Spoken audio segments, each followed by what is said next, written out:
Түлкі мен қоян. Әуелі түлкінің құйрығы жоқ еді.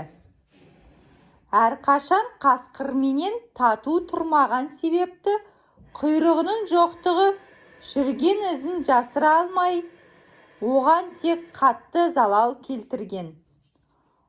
Соның үшін қасқыр әрдайым түлкінің артынан түсіп, аңдып жүріп, бір күні қасқыр барып оның ініне кірген. Егер де түлкі іннің басқа жағындағы аузынан шығып кетпесе, өлтіріп тастар еді. Әлден соң түлкі ағаш ішіне кіріп кетіп, ағаштың түбінде тұрған қоянды көрді.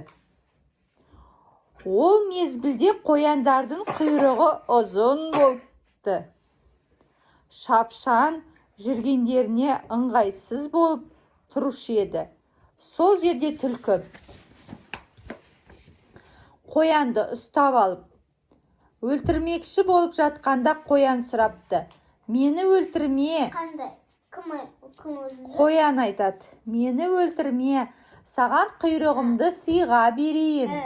Кім өлтірмесін? Түлкі қоянды.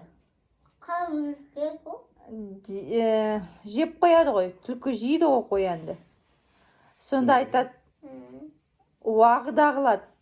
Мұнысына түлкі көніп, екеуі сол жерде құйрықтарын айырбастайды. Соннан бері түлкінің құйрығы ұзын болып, қоянның құйрығы қысқа болып қалған екен.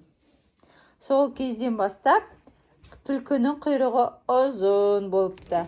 А қоянның құйрығы кішкентай болған екен. Домалақ.